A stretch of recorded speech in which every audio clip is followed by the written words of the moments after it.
Hello, everyone. Good morning from Stockport. It's Thursday morning here. It's 3 minutes till 10 in the morning. I thought we'll start early because our guest for today is ready now, and I'm ready now as well. So we don't have to wait until 10 o'clock in the morning. It's 5 o'clock, nearly 5 o'clock in the afternoon in Manila. Good afternoon to you there in the Philippines. I hope some of you, my dear friends, are watching us live. Welcome to another episode of Ask the Drummer. It's a midweek episode. We don't normally do midweek, but this time because I have missed chatting to drummers for 3 weeks. I didn't do this, so I thought, let's do it. I know we've done one last Sunday, but let's do another one today. Today's guest is actually a surprise to me because I didn't know he's a drummer. I went to see him in Glasgow last month, and it's only after I spoke to a friend of mine who's band the same, so like in the same, they were in the same band together, and I also figured out from his talk that he still is a drummer, I believe. And I asked him because, with me, every time I hear that someone is a drummer or if I meet a drummer, I just sort of like, oh my God, that's so awesome. Would you be interested in guesting on Ask the Drummer? And luckily, he said yes. And he's here now. So, my dear friends, please welcome Alex Neilson. Uh, Yay! Or Alex Rex, as Either way. what you got there. So how are you, Alex? Very good, thanks. Yeah, nice and fresh. Nice early morning start. That's right. Yeah, yeah. I think I've done one early morning before. It was on a Okay. Saturday, and because I was going to a gig, I went to a record fair at 12 noon, and I was going to a gig that evening. So I thought we could do it at 10 o'clock. So, Okay. and, and the guest said that's fine, so that's all right. Yeah. Before What we what actually, what oh, time is it sorry. usually? What time is it in Manila usually when you usually broadcast? It's normally on a Sunday. Okay. In the past, it's at 2 o'clock. It's like a regular thing, 2 o'clock in the afternoon. But because Okay. I started going to record fairs and doing it, so it depends on if there's a record fair in the morning, then I'll do it in the evening. Yeah. And then if there's a gig in the evening as well, I leave it until Monday. Sure So thing. it's been really busy. So, Yeah. but anyways, before we actually go ahead, I just want to give a massive shout out to Simon. I was referring to Simon Shaw, your Oh yeah. bandmate, hmm and if it wasn't for him, yeah, hello Simon. I hope you're watching today. But if it wasn't for him, I wouldn't actually know about the gig last month Oh yeah. at the Dublat because Right. I was there for 3 days, and Oh nice. I had a gig on a Wednesday, which is Radica, and then Thursday I was gonna go and see Miles Hunt, but I think that was Hmm. sold out. And then Friday was Warren James, and then I spoke to Simon Wednesday afternoon, and he told me, "Oh, Alex Rex is playing at the Dublat," and I said, "Oh, I Oh know yeah. that place." Yeah, and Cool. because your gig with Jerry Love was cancelled, Hmm. I thought, okay, this is the best time to go and see you. Yeah. And We're yeah, just rescheduling that one with Jerry at the moment. So it should be in December now oh, at the old brilliant! hairdressers.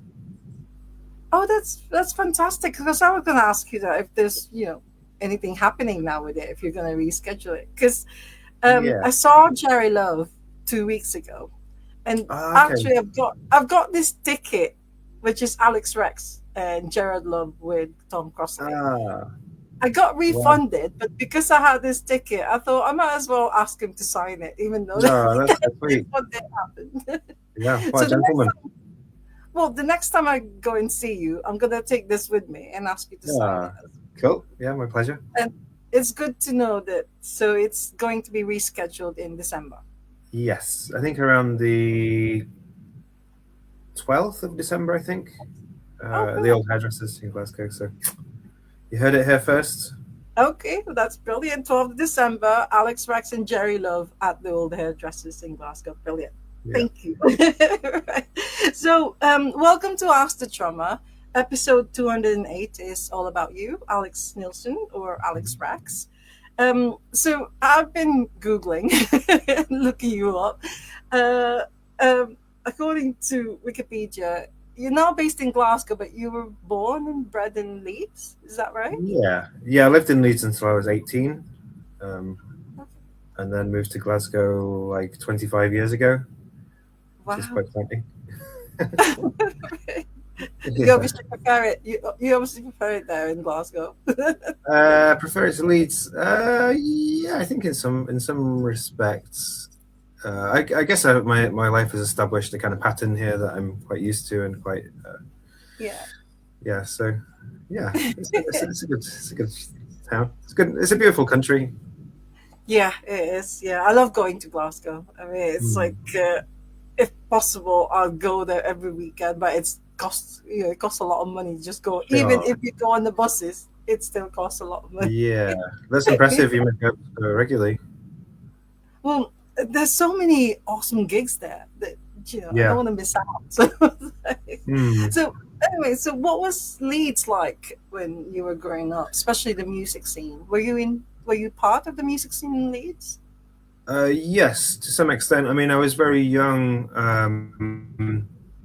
but there was a very vibrant and hospitable, very diverse music scene in around the Hyde Park area of Leeds, the Headingley area, like Yeah, what's traditionally the student area. Um, yeah, so there was a lot of Leeds has this tradition of like kind of old-fashioned pubs, and you can like hire out the back room of a pub for in that at that time it was very cheap and. yeah, Yeah, so there was a lot of yeah, strange juxtapositions of like quite hardened drinkers in the main bar, and then kind of young, quite radical, very talented musicians in the yeah, back room, kind of creating a ruckus. And yeah, there was a lot of really fantastic things. It was kind of around the time of like post rock, really, like in the late 90s. So there was a lot of DIY bands that were quite influenced by that, but then yeah, also a lot of like really great free improvised music and drone music and noise music and things like that that I was really interested in at the time and slightly intimidated by, but very kind of excited by. So yeah, Leeds was really eye opening and very welcoming. But yeah. I was like 16 or so when I was going along to the shows. So All right. Well, my daughter went to Beckett University, so I got to know yeah. Leeds Mm. quite well when she was there.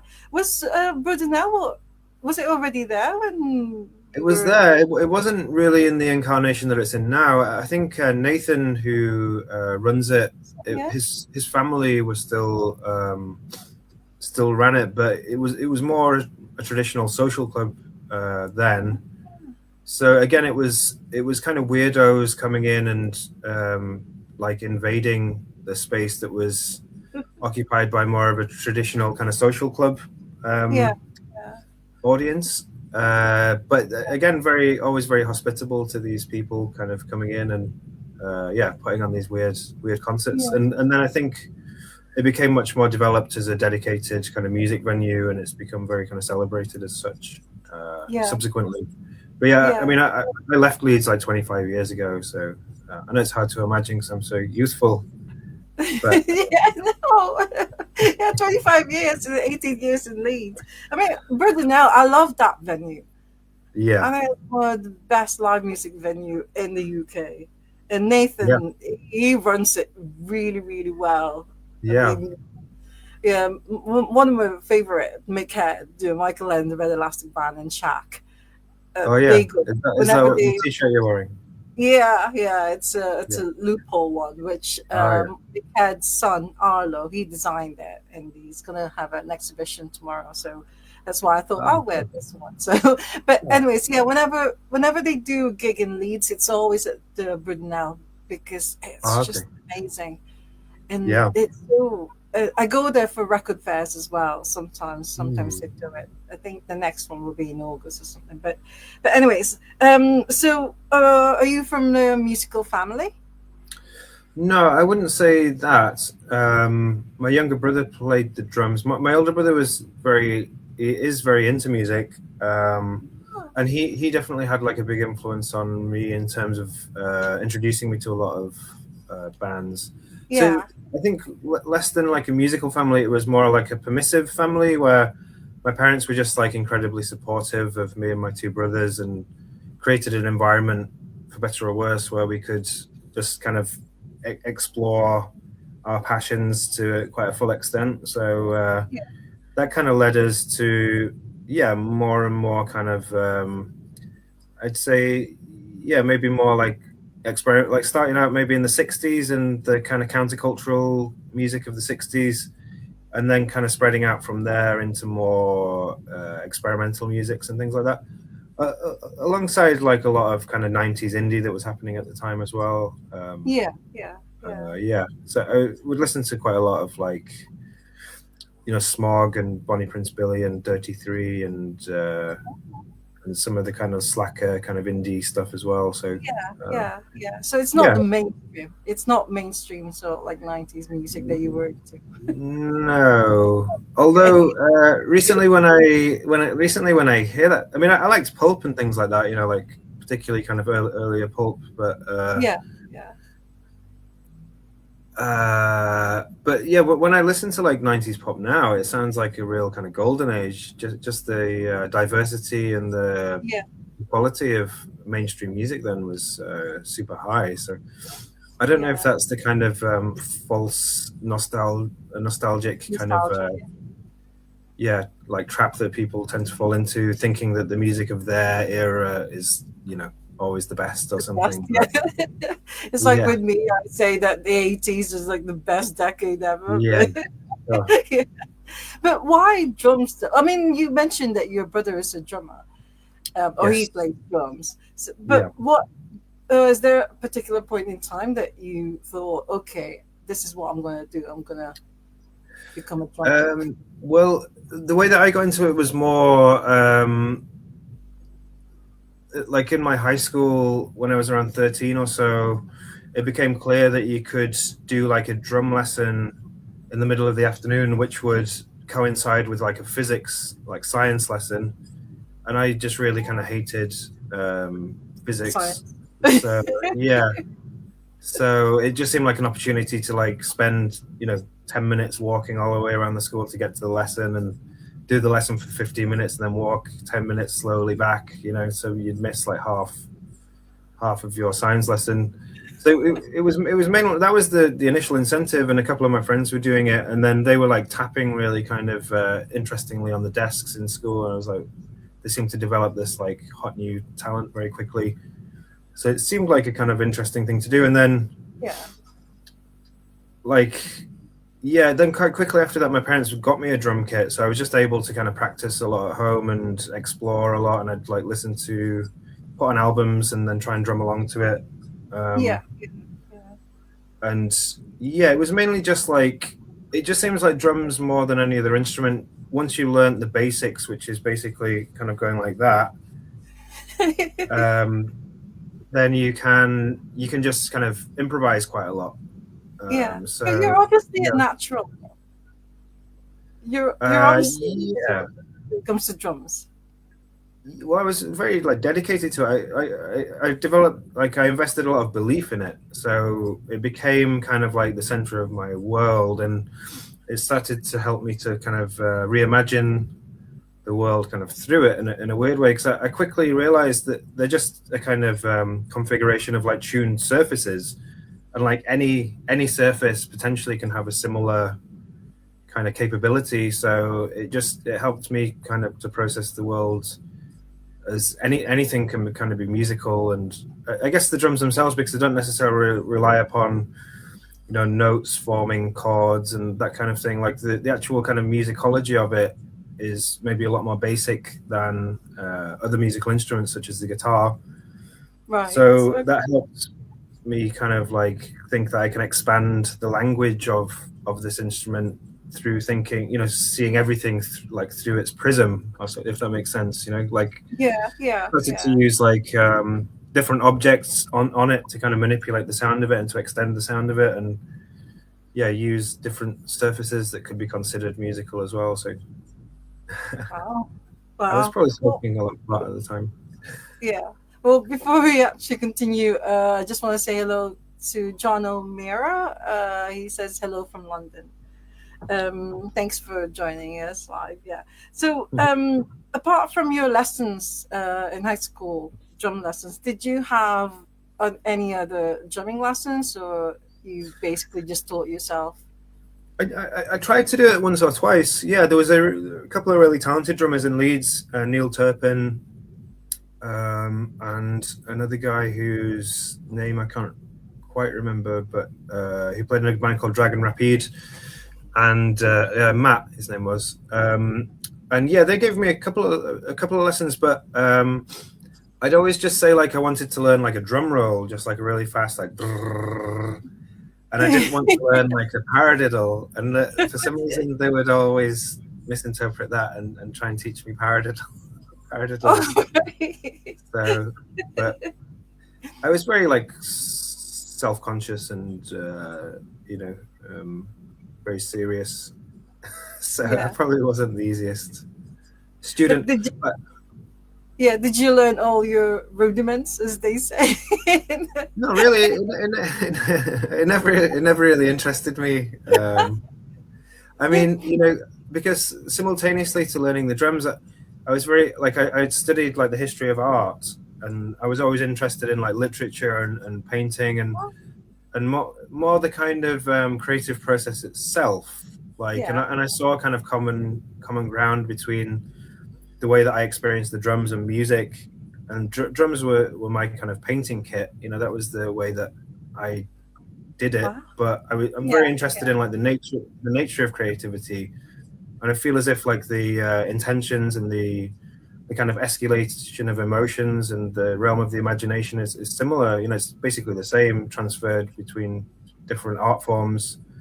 So I was never interested in learning like the rudiments of the drums. I was more interested in like developing my own style and Yeah. things that I had like a lot of ideas, and the drums were just the only way that I could kind of broadcast my ideas. So Yeah. even though it's a Yeah. very like impractical and unsexy instrument, and it's a very like knuckle-headed instrument. That was the way that was the only means available for me to get out all my man feelings, my teenage feelings. Yeah. Well, wow. Well, I've looked at your Discogs page. Um, I was so impressed because there's so many bands or groups that you've been involved in and you played drums in. Yeah. And I thought, if I ask you, because normally what I do is, I go to a drummer's drumming career and ask them about every single band they played Okay. in or group they Yeah. played in. But I think it's gonna be so like it takes the whole day for me to ask you about all those things. So we're gonna Sure. concentrate on first of all, Trembling Bells, Hmm. with Simon Shaw, and also all the other artists. Well, not all of them, but just a few of them that I've picked. But Sure. one of the things I've noticed, because I used a photo to do the guest announcement from your Facebook page, it's the Hmm. one that Douglas Stewart. So like I think it was his photograph, or he posted about, or he commented saying that I Okay. really like him, or I like this. Okay. Nice. I can't think of the photo, but have I'm you sure. ever I'm been sure. a member of BMX Bandits, or because I No. know? No. I really like them, and my one of my best friends in Glasgow, Rory Hay, who was in my band for a long time, and Alex Rex. He recently rejoined BMX Bandits, so I have a kind of like peripheral association, but and an interest. Like I'm a fan of theirs. So, Yeah, yeah. but no, I've never had the call. No, but he really likes you because that's why he says that I like him a lot. Yeah, I saw him at the Lemon Twigs gig a few days ago. Uh, So you know the you Lemon go. Twigs? Yeah, yeah. Oh, yeah. I've seen. So, like, I think the other, I've seen it on Facebook and stuff. And so I was gonna ask you. So you still go to a lot of gigs then? I mean, obviously not your own gigs, but you still. like in Well, Glasgow? maybe actually not that many, but Yeah. I guess not that many. I was on the guest list for that show because the support band The Stones are kind of friends of mine. So I try not to take guest lists now, but then sometimes the only time that I'll go to a gig is if I'm on the guest list. So Lucky you. it's a little bit of a contradictory answer, but I think almost like I just said a few minutes ago about like my interest being like I'm a member of the GFT Art House Cinema in Glasgow, and I'm a member of the Citizens Theatre, and so in some ways, like although music is the thing that I do, my kind of interest is focused on other like art forms mainly. So yeah, Yeah. I guess I don't go to that many gigs. I'm a bit embarrassed about it because you obviously make such an effort to come to Glasgow and Stockport.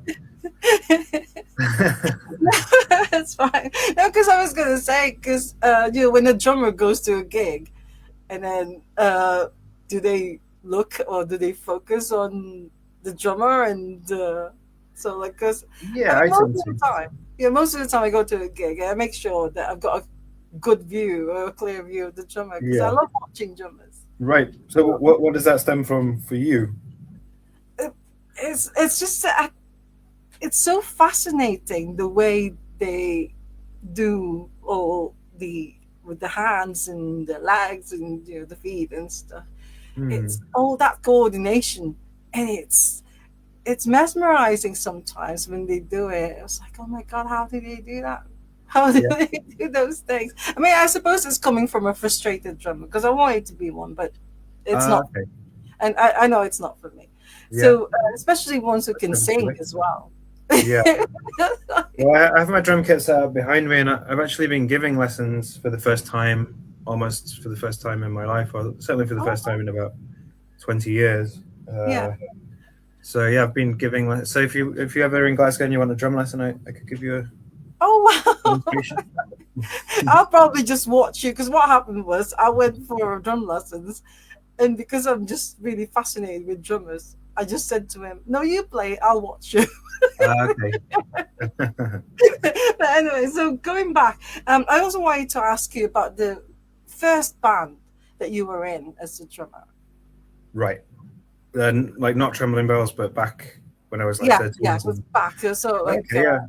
the Well, first. that was in a band with the preposterous name Mundane, and they were based in Bradford, which is just close by Leeds. And I answered an advert that they put into a drum shop that I used to go into in Bradford, the Northern Drum Centre, I think it was called. And yeah, they said like their influences were like Smashing Pumpkins and Oh, maybe Rage Against the Machine and maybe like Leonard Cohen might have been in there or something. But we were like 13, and I thought that they were like super cool. They were like a year older than me, and I pretended that I was 14 actually to get in the band.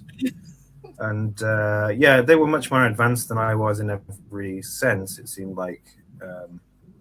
So yes, they were just like improvise.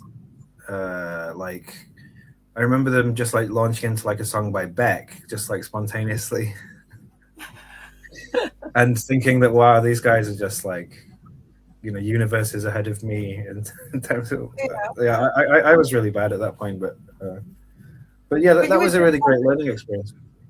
were you Say that doing again. covers, not It was original material, or were you there was a doing couple original? of covers, but it was mainly original material, and they sounded like so good, like so authentically kind of grunge, which was what we were all kind of into at the time. Yeah, yeah, So yeah, I was slightly yeah. out of my depth, I think, but that was like my first band. But I'm still very good friends with those people. Oh, brilliant! Yeah, Like yeah, 30 years later, yeah, yeah, we kind yeah. of hang out quite a lot. And I don't think Mundane was part of your Discogs page. You didn't do any. You didn't, you didn't do any recording or anything. So there's nothing. no, Oh, no. no, it was quite short lived. But then out of that band, particularly the guitar player Chris Ladowski, we like moved to Glasgow together, and we were kind of discovering a lot of music together at a very kind of prodigious kind of rate. Yeah. So we would go to a lot of experimental music shows in Leeds with like the Vibra Cathedral Orchestra and the Termite Club and Ashtray Navigations and things like that. That were all very kind of scuzzy improvised music, and they were opening quite a lot of kind of doors for us in terms of introducing us to other bands. So we were getting into like modern classical music and kind of avant-garde music and together, and that had its origins in that band Mundane, and then we kind of got really into free jazz and moved to Glasgow and Oh, free jazz. yeah, music from like around the world, Yeah, yeah, field recordings and things, and we kind of souped that into our first band in Glasgow, which was called Scatter, which was like a kind of big band. It had been around the time that Simon Shaw was doing Lucky Luke, and yeah, yeah, yeah, in the early 2000s in Glasgow. yeah, yeah. Those bands are actually there. I have seen them on Discogs. So Okay. yeah, but there's another. I'm just looking at my notes here. There's another alias that you have on Discogs. Yeah, I think is it something hand. I can't remember where I put it. Directing Hand. Directing hand, and apparently Yeah. that's directing hand was before Trembling Bells. Am I Yeah, right? that was when I Is first that right? started to try to do music by myself. Yeah, Yeah, it probably wasn't very good, but the name for that band, because I was really interested in like art and things like that, yeah, painting. There was a painter called Augustin Lesage who I really liked, and he claimed that he was a coal miner in Switzerland, I think, and maybe France in the early 20th century, and he used to hear like voices in his head, which he thought were kind of divine, like visions that he would get at the kind of coal face while he was down a mine, and then a yeah. voice instructed him to start painting, and he said like, "Don't worry that you can't paint. We'll direct your hand."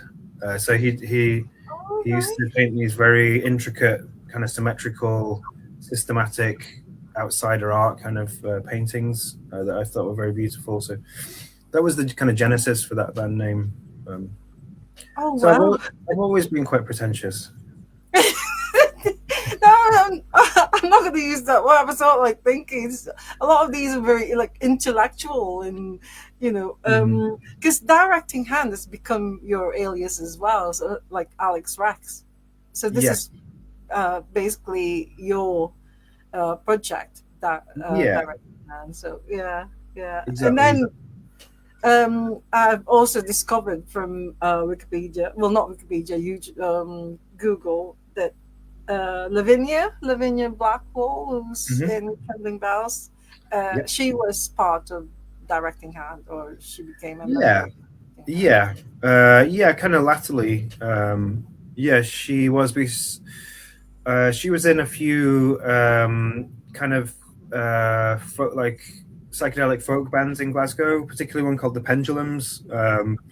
So she has a background in kind of classical singing and early music, kind of medieval Renaissance music. Yeah, yeah, So she introduced me to that, and then we were both into kind of like psychedelic folk music.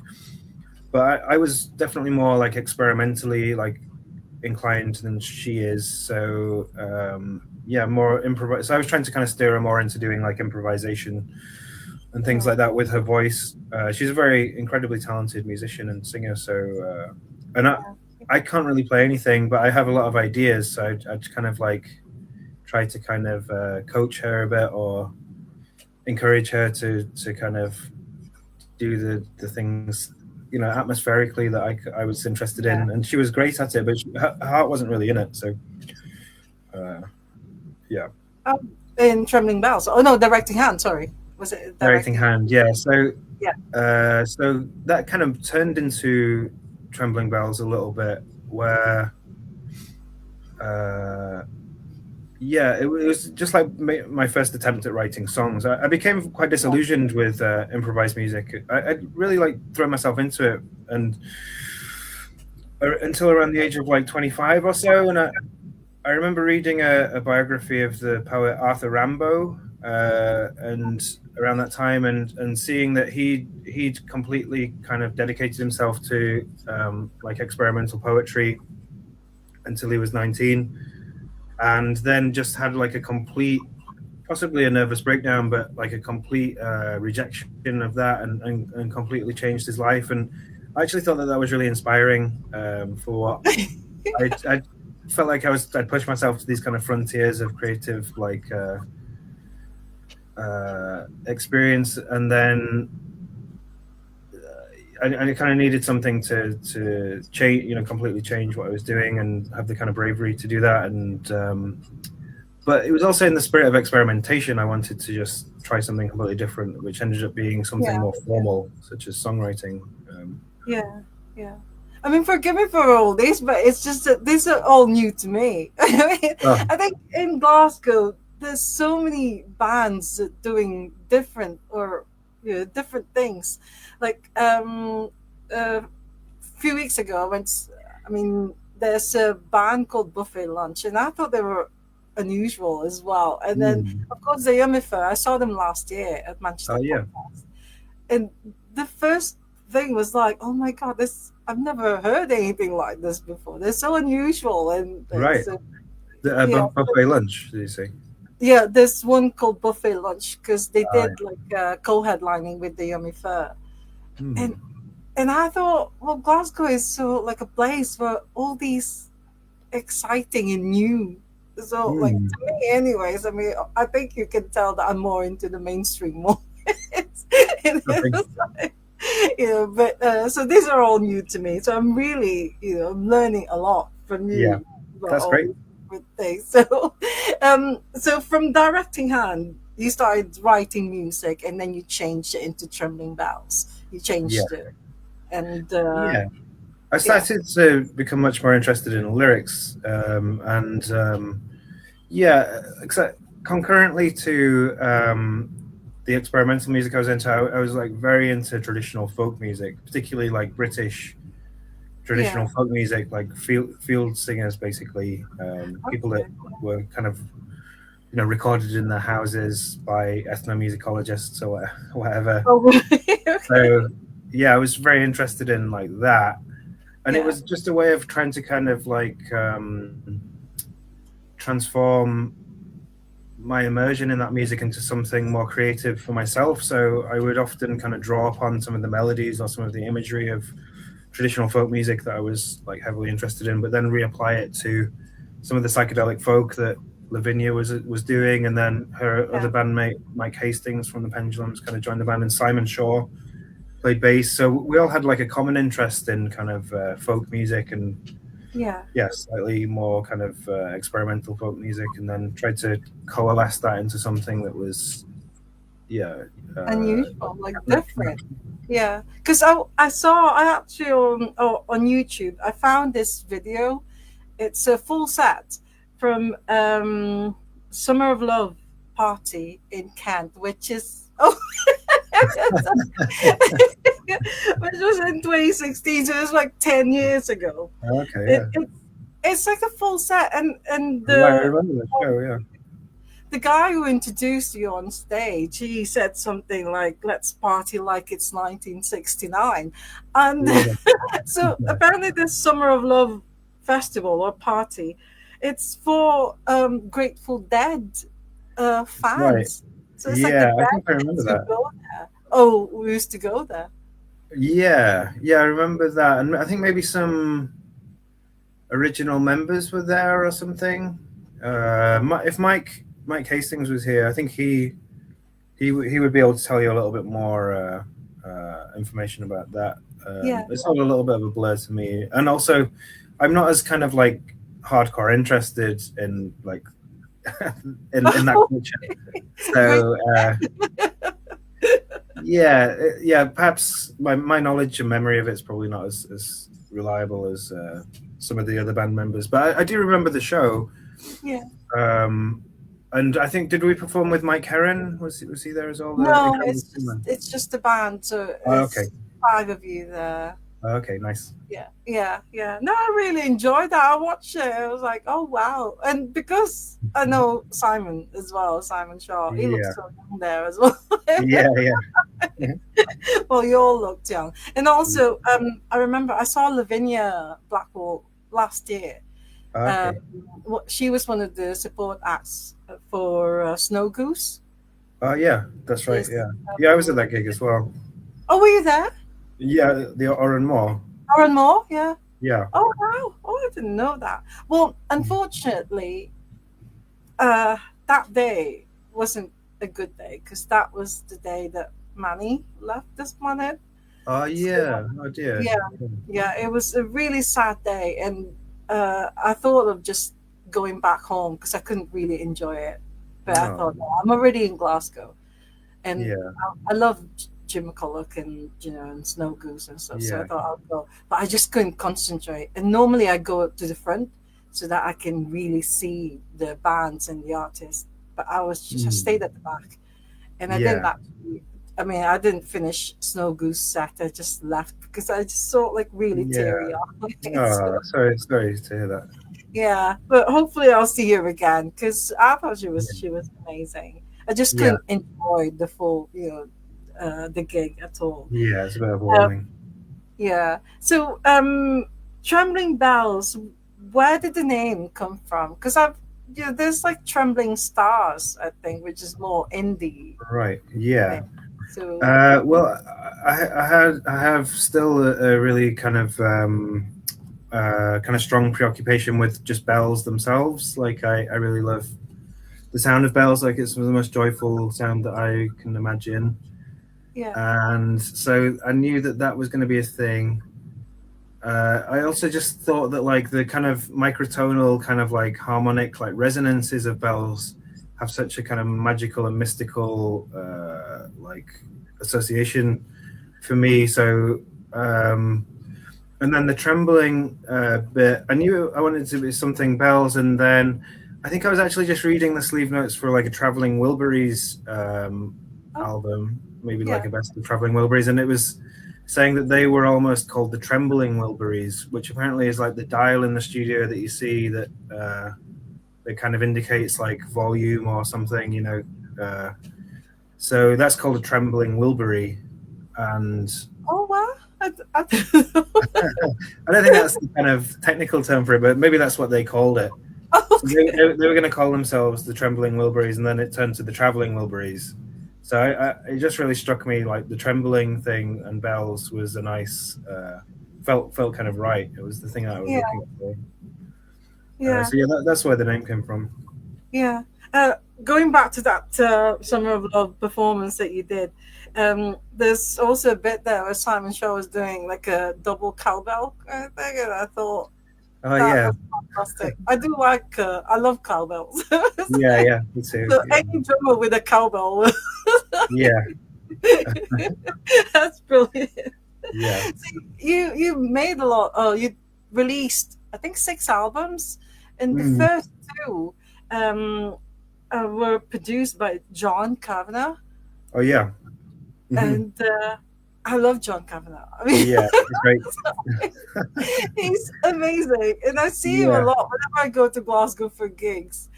I mean, he's yeah. always, not always, but you expect to see him there as well. Yeah. Yeah, the first one we did in his house. So it was not like in a conventional studio or anything. It was just like in his spare room with very little separation and all his kind of furniture around and everything. And Oh, wow. so yeah, that was a very interesting experience. Yeah, And yeah, he's great. Yeah, his frame of reference was always great, and he's very experienced, and yeah. he has yeah, very beautiful Oh, spirit. wow. Well, I remember when he did this anniversary. I think it's like 20 years anniversary at the Flying Duck. Well, Oh, Simon okay. was there, but I didn't make the connection because Yeah, I didn't really know much about Trembling Bells, to be honest. sure. Although now that I was doing this, I was doing a script for today's podcast, I actually noticed that there's a song that was included in the Uncut magazine, like those CDs that they give you for free and Mm. stuff. It's like a 2015 one. Mhm. Uh, I can't remember which song it was now, but it's got Mick Head there as well, so that's why I bought the magazines. Uh, nice. All right. So you got it at the time, and then just realized that we were also on it. Yeah, I was Yeah. just looking at it. I was like, "Oh my god!" So that's the Trembling song, Trembling Bells song there as well. Yeah. But I forgot to ask you. There's also one thing that I saw is, did you work in a record shop before? We No, I oh never have done. So, Simon did when I first met him, and he's still in the same record shop now. yeah, yeah, he's missing records. Yeah. Uh, but when I was looking at your Wikipedia page, I thought it Oh, mentioned sorry. Yeah, I something did. like I did very briefly. Yeah, I did in Glasgow. Yeah, Volcanic Tongue. Is that still there? No, I don't think so. Okay, Yeah. So yeah, I did for a couple of years. I forgot about yeah, that. yeah. No, it's interesting because I work in a record shop as well. Oh, Work okay, at nice. Kingby Records in Manchester, so What's it called? Kingby Cool. Records Nice. in Manchester. Yeah, Yeah. Is that out in is that in a kind of suburb? I think yeah, I've been there. Chilton in Oh Chilton. yeah, nice. It's, I went there yeah. years ago. Yeah. All right. Yeah, because I just, I think that people who work in record shops are amazing. Yeah. Mhm. I like going to Missing Records. Whenever I go to Glasgow, I make sure that I stop by Missing Records. Yeah. And sometimes Simon is there, sometimes he's not. But Mm. yeah. So, Lazy bastard. well, there's there's one song in particular that I really enjoyed. And your set there with that Summer Blood Party. Oh yeah. It's called Christ's Entry into. Oh yeah. So, Right. were you the one who wrote that song? Yeah.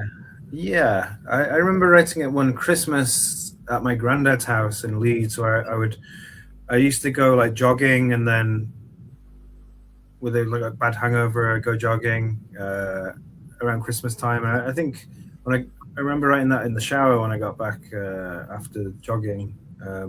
But again, like that was really inspired by a painting, the James Ensor, kind of Belgian expressionist painter, and he had a painting called Christ's Entry into Brussels, which I really liked. So Oh, it I was kind of see. like relocating that idea, but to govern where I live.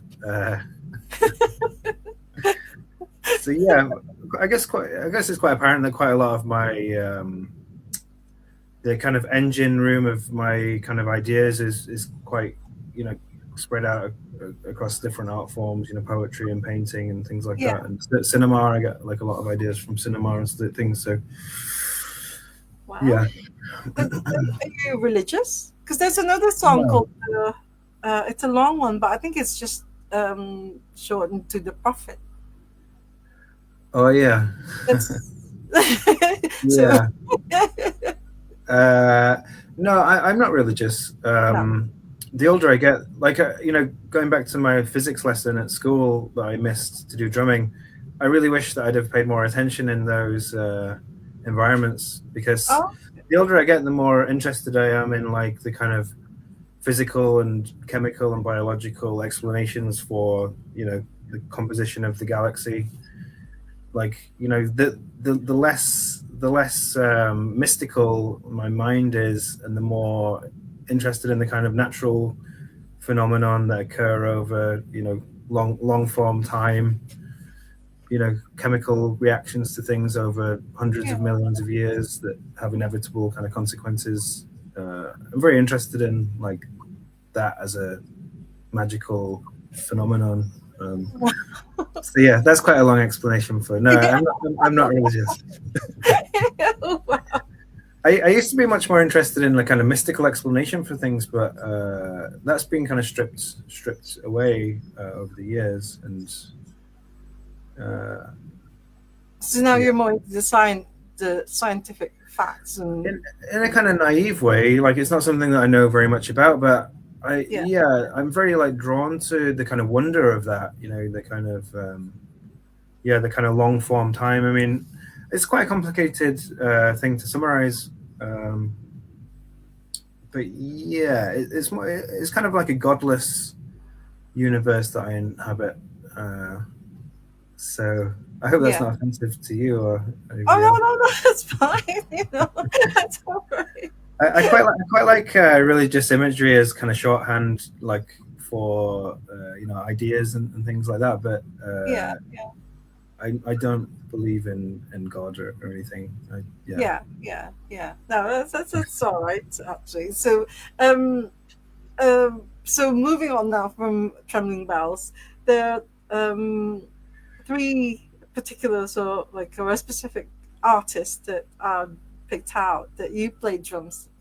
You played drums for. One of them is Bonnie Prince Billy.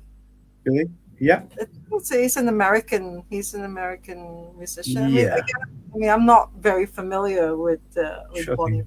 Billy, but I've just realized that he's actually doing a tour in November in the UK. Yeah, I think we're going to Manchester. I think so.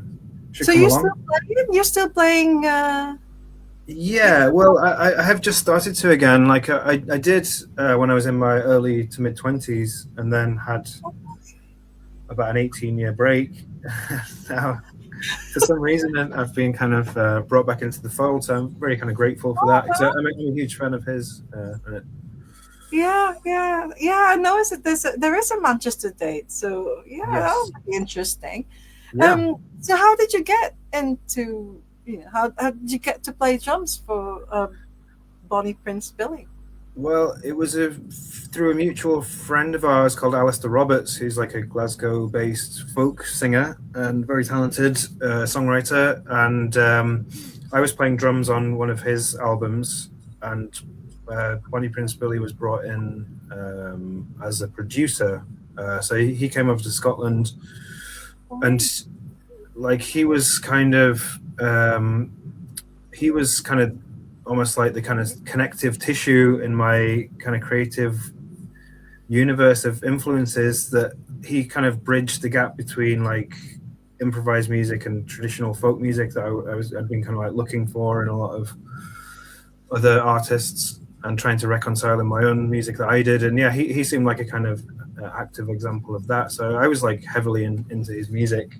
Um, Wow. and I guess I didn't try to disguise that when I met him. That you wanted to play drums for?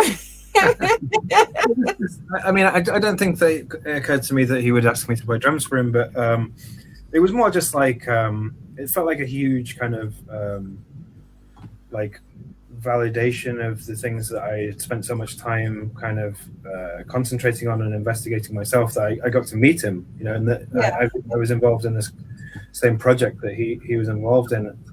And in so many ways that was like enough for me at the time. But then he brought me on the road with him for a few years after that as Wow. his drummer. So, Yeah. but I think he has kind of a habit of picking up, um, kind of waifs and strays, and Oh, you know, uh, I yeah, need to check out his music because yeah, he's great. Yeah. yeah. Another one that I picked out is Shirley Collins. I mean, Oh yeah, Shirley Collins, she's yeah, from, is it the 60s or 60s, yeah. 70s? Yeah, she was active in the 60s. I think maybe like her first stuff was in the late 50s. Late 50s, yeah. Yeah, but yeah, again, she was kind of one of the real kind of godheads in my kind of this pantheon of music that I was interested in. It to the point Wow. where I had like flatmates that I lived with when I was in my early 20s, and they would just like bang on my door, just like, please stop listening to this, because I would just listen to her so regularly, and again have absolutely no conception that I would get to meet her and play with her. So it was just to with both of those people, I was just so kind of enchanted by them and so immersed in their world and tried to learn so much from them and absorb so much of it. And yeah, I think Yeah. just through force of will, in some ways, I guess it's what people nowadays call manifesting. Oh, but that's very different from what you're doing, like all these experimental. Yeah, it kind of is and it isn't. You know, uh, yeah, it was more just like taking the like some essence of what they did and yeah, yeah, like an yeah. atmospheric kind of thing. I don't really know. Yeah, I guess it is quite different, but it all kind of fed into like an overall picture or something. Yeah, Yeah, um, yeah.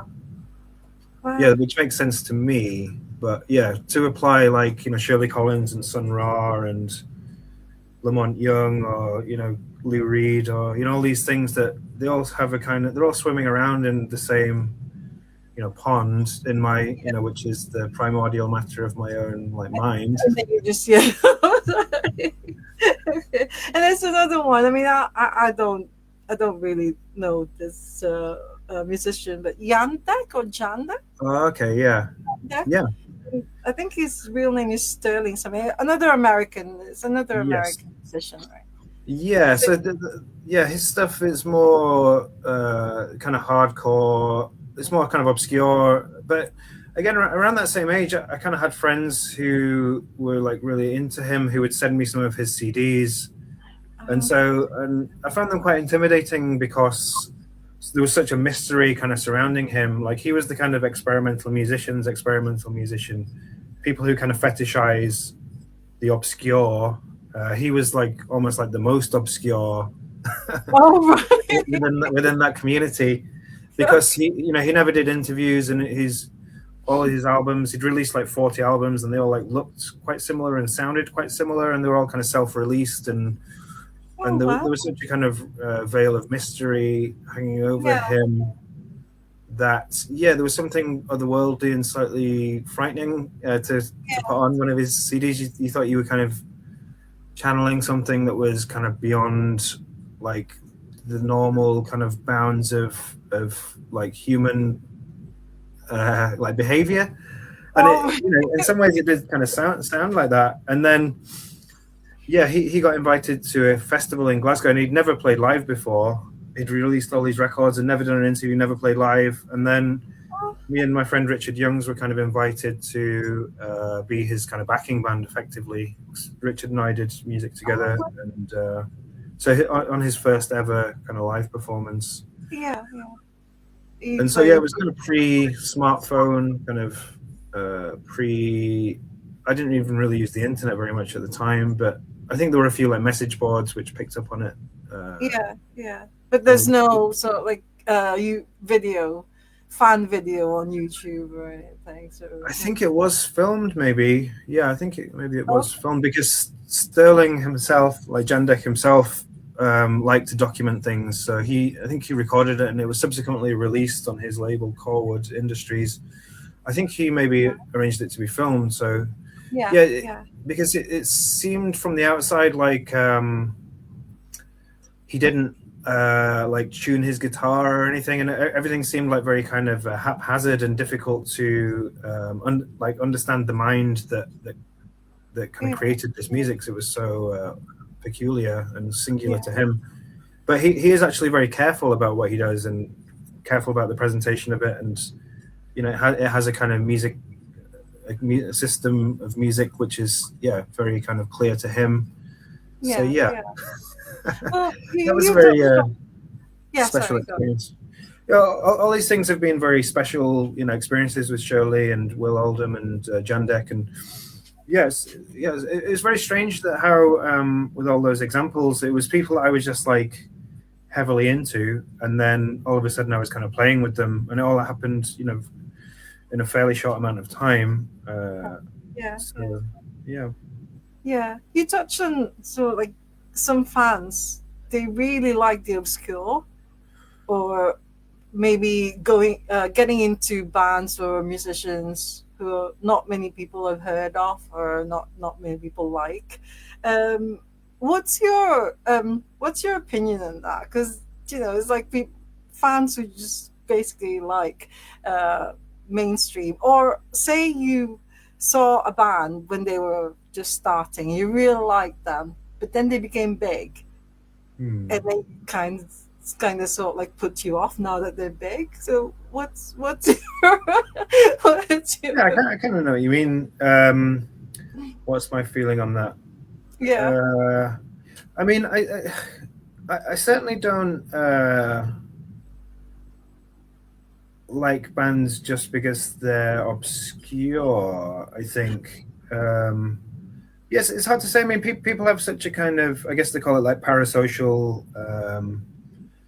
and proprietorial kind of relationship to some bands where they think that it's their personal it, kind of secret, and then yeah you yeah know, and then if it becomes more popular, then it's some kind of betrayal to them or something, or I don't know. I guess there's generally a kind of very loose equation between the more popular something is, the more conventional it becomes, and the more kind of populist it becomes. So it becomes yeah maybe slightly less creatively interesting. I don't think there's like that many examples of things that have maintained like a kind of really like kind of creative purity uh, whilst also yeah becoming like huge.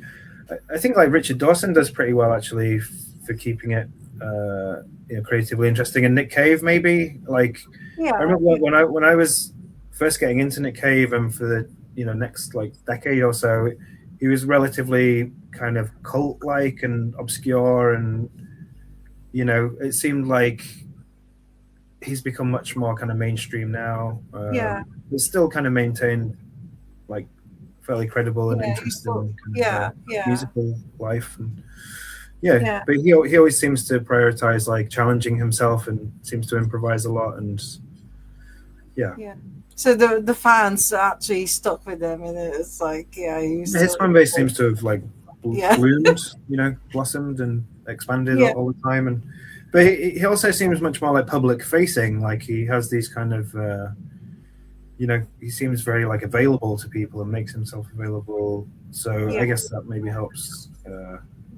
cultivate. And yeah. Well, another thing that I wanted to ask your opinion of is because this is like a recent one as well. Because when I was saying to you that I search YouTube for Trembling Bells, Oh yeah. and so you see fan videos and things, which I really like because I do videos as well. I take videos when I go to gigs and stuff. Mm. But there's a recent one that Chrissy Hine so like posted on social media about fans videoing, and she Mm. really liked it. And she did an analogy with monkey something. I won't even say it, but if anyone's interested, you can Google it about what she said Right. about Was it like offensive or something? well, yeah, sort of, because she really hates it apparently. But what do you what's your opinion on that? Because I do like to take videos, and I am mindful of people behind me. If there's actually I only do it when I'm at the front because at least I can have it so like chest level, and I'm Yeah. not putting it so like above my head blocking people's view. But Yeah. I think it's very important for some fans to video and then put it on YouTube because in future, like me, I didn't know about Trembling Bells, but I Mm. wanted to see not just I wanted to hear not just the songs, but I also wanted to see the performance. So that actually helped me, a fan putting it on YouTube. So Yeah. what's your opinion on that? Do you mind people videoing you when you're Uh, performing? no. No. I mean, I guess I sometimes find it slightly like off-putting because if you notice it, for me anyway, it kind of makes me more self-conscious, or makes me like slightly, yeah, self-conscious, and maybe change what I'm doing slightly. But I don't mind. Feel like it's just like an inevitable part of the experience of being at a concert now. So Yeah, I just my own like personal thing is because I guess over the years I've been asked, and I guess with people taking photos, sometimes professional photographers, I'll ask if they can take photos, and usually the rule is to take them in the first three songs, and yeah, then not after that. But to me, like I'd rather maybe not be asked at all, so I'm not aware that it's happening. If people want to record it or film it or photograph it, because I just don't want the additional pressure of knowing that something like that is happening. So, and also like definitely not for the first three songs when you are at your most self-conscious, and I prefer it was maybe just thrown in midway through, when you're already kind of in full flow and it's already established some kind of like shape or something. Does Yeah, that make yeah, sense? yeah. But you're okay with it though, so you don't. Yes. I'm okay with it. Yeah, I feel as if it's like you can't really like police people. Yeah, I guess it can be. I guess our kind of general dependence on our like devices is another kind of issue that can be quite obnoxious. And I mean, I'm guilty of it myself. So I just know it's kind of corrosive to my own ability to concentrate and engage with the world sometimes. So I can kind of also see a case that it's nice sometimes just to like put the phone down and just enjoy Yeah, the experience. But yeah, I don't think that's just for concerts. I feel like that's can be applied to life in general. So yeah. I don't specifically have an issue with it for concerts or anything. Oh, that's good to know. Because I just feel like, you know, I, I do it. I'm guilty of doing that. But if Yeah. there's like, I went to see Thomas Dolby the other like a few weeks ago, and there is a sign saying, "Please, if you could not record the performances." 'Cause I could understand it because it's like, I think it's like what you say. He's doing something experimental as well. So, Mm. and he's doing a tour. So he didn't want, people who already have prior, so like have seen it before going to the gig. So if there's like a noise like that, I will totally respect it, and I didn't Yeah. record it. So, Yeah. but if there isn't one, and if you just make sure that you're not blocking anyone's view, then I think it should be allowed. So Yeah. anyway, so let's talk about Alex Rex, Uh-huh. because Alex Rex is your solo. It's a solo project, or sometimes like when Alex Rex was promoted for the Jerry Love gig. I think there was like two of you or something, or so. Probably not for that gig. Like it's had a few kind of it's had like an evolution. So when it first started around 2015, 2016, it was Trembling Bells had just recorded an album called The Sovereign Self, and that to me was the way we'd recorded that was quite difficult for me because we did like overdubs and things, and it was all quite it was relatively kind of like pristine and systematic in the way that it was recorded, and I just wanted to do something that was a bit more uh, spontaneous and maybe with like a slightly different group of people. But I was always reliant upon somebody else to bring the songs into existence because I could come up with the initial ideas, but I couldn't actually play any of the songs. I would just kind of hum them to somebody. Oh, And so all throughout Trembling Bells, that was Lavinia. And then at the start of Alex Rex, that was Lavinia as well. So I was very reliant upon Lavinia and her brilliant kind of musical mind to interpret my kind of humming. I'd come up oh, with ideas about the instrumentation and the arrangement and the melody and the vocal and the lyrics, but I just couldn't play it. So yeah, Lavinia would be the person who did that. yeah. And then that person became Rory once Lavinia kind of drifted away and started concentrating more on her own stuff. So more recently, I've started to learn how to play the guitar over the last 2 years because I could never do that. So I was writing songs for 10, 15 years, but I couldn't actually play any of them. So it was only within the last 2 years I've learned the guitar. And I have to say, we've been talking quite a lot about my interest in like experimental music. Yeah, yeah, And obviously, what I'm doing, the songwriting is very formal and in some ways very conventional, but it's kind of always been in the spirit of experimentation because again learning the guitar is probably the most conventional thing I could have done, but it was just something that I'd never done before, so it's opened up like a lot of creative possibilities. So I'm kind of using it in a way that I'm just discovering kind of all the time yeah, yeah, yeah. what I, how I, I can reimagine this thing. yeah, yeah. Are you confident now? Your guitar playing as confident as your drum playing?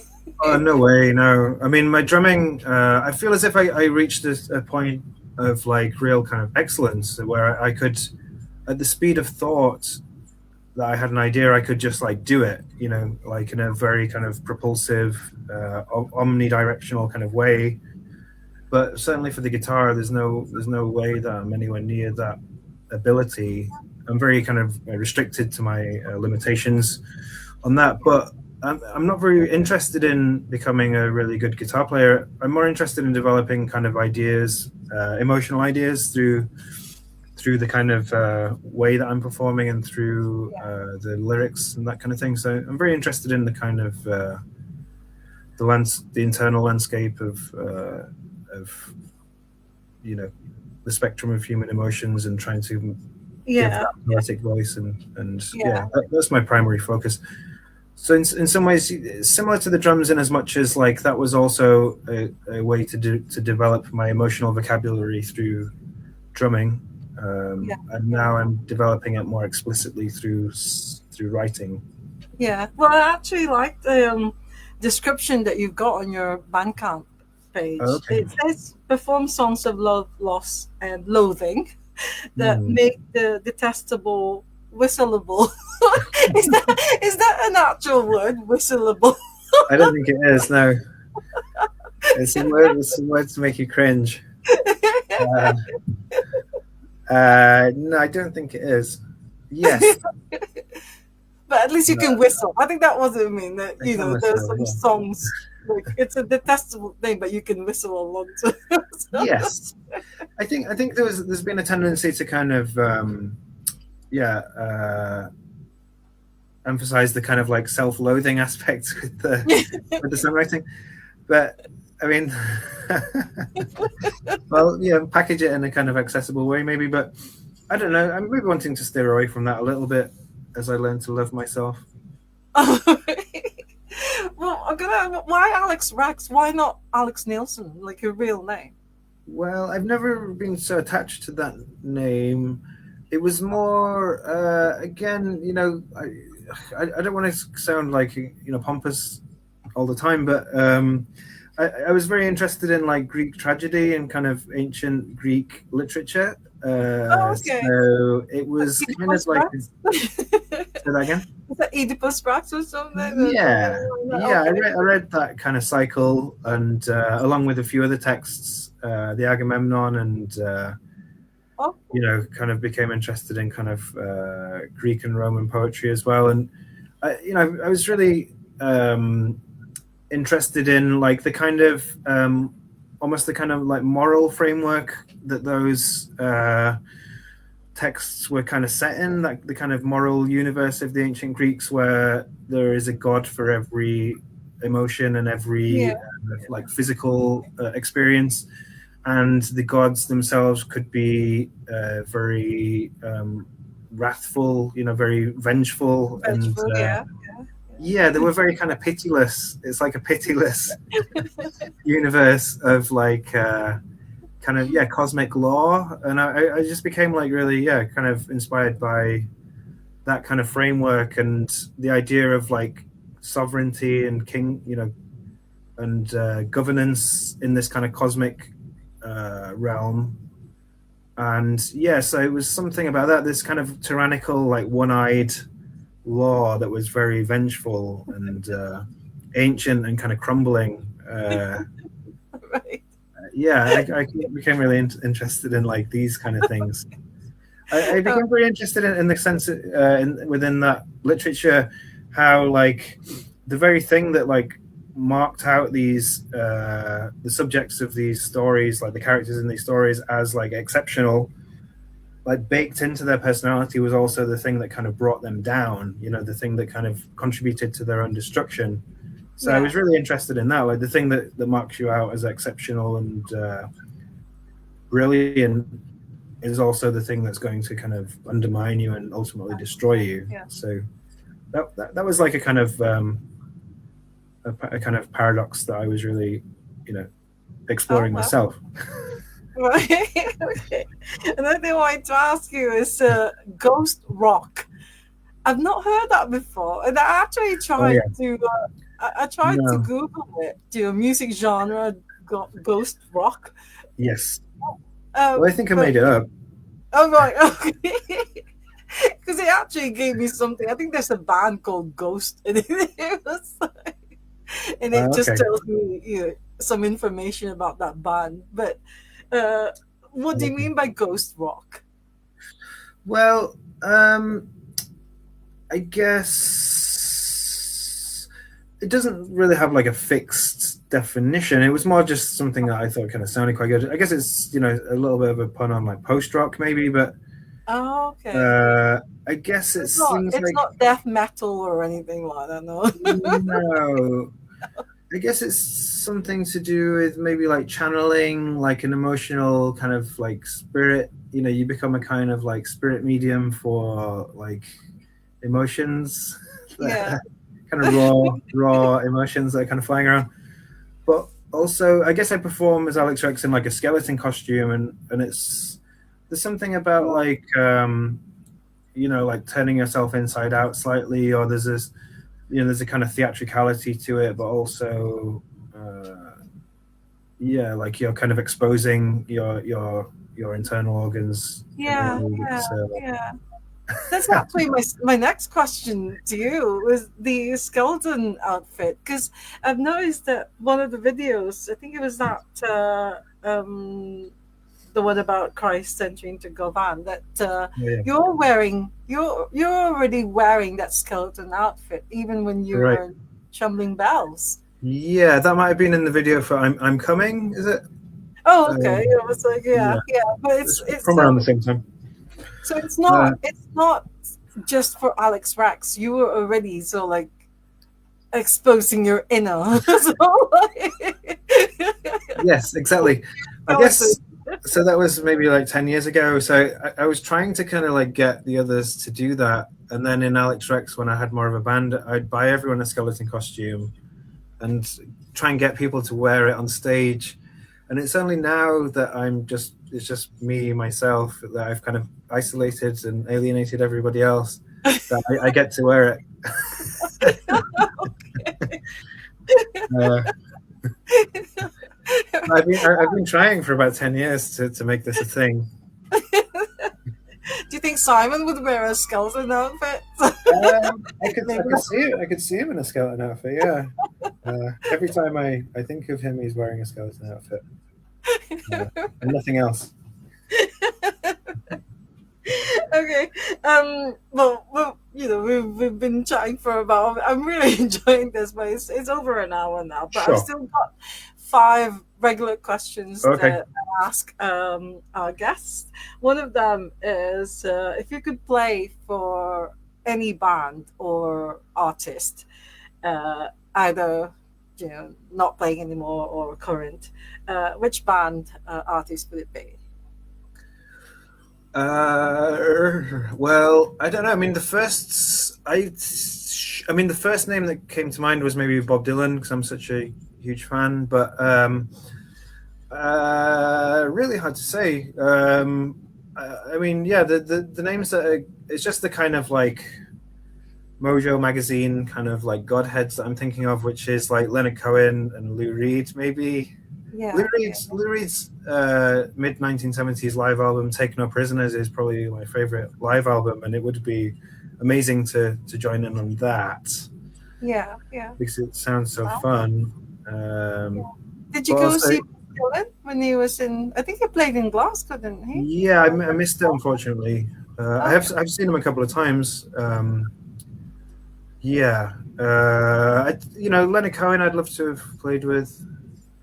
I don't know. It would be fun to like jam with Bach or something as well, and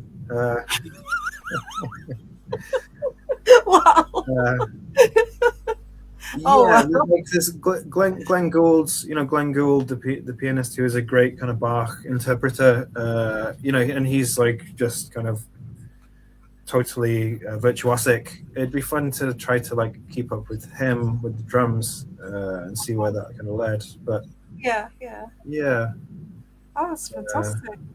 Yeah, that's brilliant. well, I guess also in the distant past when I played with Jandek and were involved in that festival. And the guy who ran the festival asked me who would you like to play with, and at the time I said Meredith Monk as well. I don't know if you know her. She's like a New York kind of avant-garde singer, very brilliant, interesting singer. So yeah, she was on the list of people I would like to have played with. So Bach. But I'm just yeah, taking some of the big guns here. that's brilliant. Right. Okay, next question. And this is, I know that you do this because I've seen you do it from this Summer of Love party performance. Twirling. You're Oh yeah, awesome twirling the at drumsticks. you do you, Yeah, you do that twirling thing because still got it, baby. yeah, because the song "The Prophet" Oh yeah. it was fantastic. It wasn't just once, so there's like twirling and then you play and then twirl again and then you play and Oh, then okay. oh wow. Yeah, I'll have to. I'll have to. I mean, I would recommend it if for any drummers out there that they can, if they're just starting out. 'Cause it's a really fun thing to do. Can't believe I can still do it because I hardly ever play the drums anymore, to be totally honest. But Oh okay. Oh wow. So is that something that part of your entertaining, so like a you know or your tricks. yeah, I don't really know what it is. It's just like a fun thing to do. Yeah, no, that's fantastic. I like it when I see drummers doing that, Yeah. twirling and maybe do a bit of tricks like pointing at the crowd, Oh yeah. so I guess all like acknowledging that you're there. So Yes. yeah. Yeah. It's a fun thing to do, isn't it? Well, yeah. So if you're doing this gig in Manchester, I mean that's one thing, and you're playing the drums. That's one thing that Yes. I'll try and do some twirls. yeah, Just for, I would really love to see that yeah. live. Well, give me a shout. I'll try and get them in. Yeah. Right, next question. Drumming heroes. Do you Oh have yeah. any drumming heroes?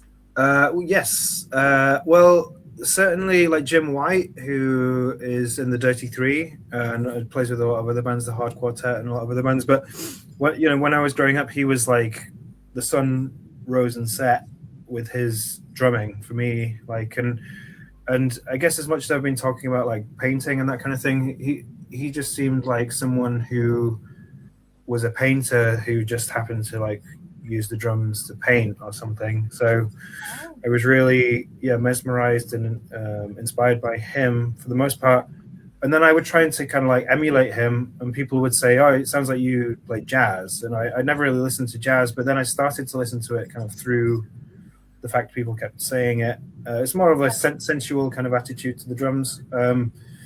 So then I became really into like free jazz particularly, and then got really. I was always into like '60s kind of stuff like Captain Beefheart. So I loved John Oh French, yeah, yeah, and then free jazz like Chris Casano, who's a contemporary drummer that I really love, who's just stratospherically brilliant. And then some of the '60s guys like Rashid Ali and Muhammad Ali and not so much Alvin Jones, but some of that kind of generation of free jazz players. So yeah. yes, There's a drummer called Muhammad Ali. yeah. There's two brothers. One's called Rashid Ali, one's called Muhammad Ali, and they both played with John Coltrane in the kind of late part of his life. Yeah. And it seemed as if when John Coltrane was getting further and further out with his playing, he kind of moved from Elvin Jones to Rashid Ali to Muhammad Ali. Muhammad Ali was more explosive and kind of like untethered and muscular and kind of the freest of the lot. And he played with some great people. Yeah. Any drummer from Glasgow that you really like? Ever Natiek, who plays in Dragged Up, who's not traditionally a drummer, but she's a really good drummer who plays in Dragged Up with Simon and Oh. who else? My God, you really put me on the spot here. Not really. None really come to mind. I don't know.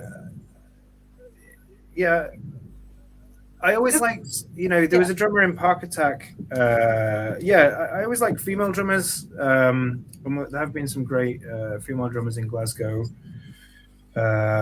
So yes, they're not There really seem, filming there seem anymore. to be a lot of female drummers in Glasgow. Yeah, It's uh, yeah. that always to me is more interesting and more musical and kind of more develop a more personal style. It's less kind of about hard hitting and it's more about exploring the texture of the kit, which I really appreciate. Yeah. So that seems like a theme.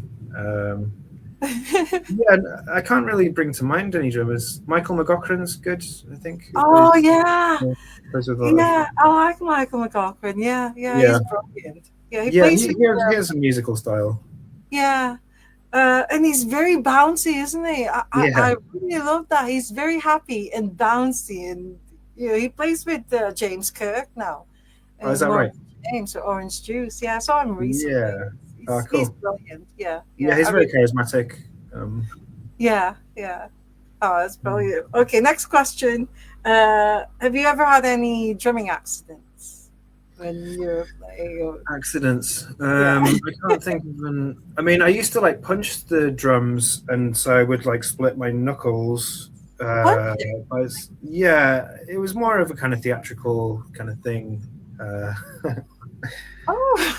And then there was one time I remember playing in Paris with a band called Six Organs of Admittance, where I was kind of playing in a real kind of frenzy, and the cymbal fell off the stand, and then I kind of caught it with the drumstick and like flipped it back, and it actually landed back on the pin, and that was.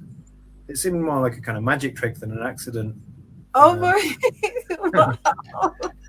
So yes, that's the first thing that comes to mind. I don't know about an accident. I mean, I've hurt my back over years of drumming, so I have like quite bad back pain now. So maybe that's a long-term accident. Well, I think with drummers, they need to make sure that they sit properly and have a proper drum stool or something to sit on. Yeah. You're right. Yeah. Right. This will be my last question now. Okay. And then that's it. What would be because you've started playing drums. You've started giving drum lessons now. You said. Yes. So, what would be your advice to aspiring drummers or musicians in general? I think it's like a willingness to like humiliate yourself. Like a willingness to kind of put to put yourself on the line and not be afraid to fail. So I guess my approach to drumming is that like it's all failure. It's all. I'm no part of me is interested in precision, which seems to be, the hallmark of the way people play drums. It's about like keeping time in a regular, precise way. So I would persuade people to reject that and don't be afraid to fail and make it sloppy. Being sloppy and embrace mistakes, and that makes it more interesting to me. It makes it more personal, and it's a resistance to this kind of AI thing as well, where it's like everything's machine fed and perfect, and that to me is like the antithesis of what makes music like exciting. It should be more like sex or something, where it's like messy and kind of emotionally engaged and improvised and it's about meaningful, intimate relationships. So that's a good way of that's a good way of describing it. Yeah. You know what I mean? Yeah. Well, I think that all drummers are cool anyways. I mean, I saw your videos on YouTube, and I thought you looked really cool playing drums. And I think that's one of the reasons why I couldn't do it, because I tried it and I thought I looked so awkward. It's not me. Well, I'd be very happy to give you a lesson in Glasgow. I only have one student. I only have one student, which I'm very happy about. She's really amazing. Well, Thank you so much. I'm really glad. I've learned so much from his. To be honest, it's the most intellectual Oh yeah, episode I've ever had on right. House the Drummer. So I've learned a lot. And thank you so much. Thank you. Yeah, hope to see you again too. I look forward to that gig with Jerry Love as well in December. Yes. So Yeah. Very nice yeah, to chat to you, and thanks so much. thank you so much, and have a good day today and the rest of the week as well. Same And to you. see you again in Glasgow soon. Yeah, I look forward to it. Thanks, Alex. All right, Okay. see ya. Bye. Okay, bye. Bye. Wow, thank you so much, everyone, for joining us live. That was amazing. It was really good. I think some of the things are just so like, oh god, he's so intellectual. I couldn't really keep up with it. But thank you so much, Alex Neilson, aka Alex Rex, for saying yes to Ask the Drummer.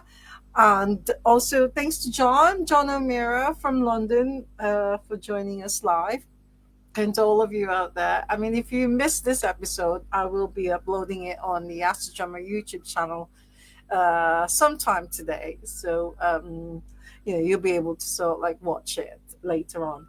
Um, right. So, I'm wearing this Michael and the Red Latte. It's Luke Hall. There you go.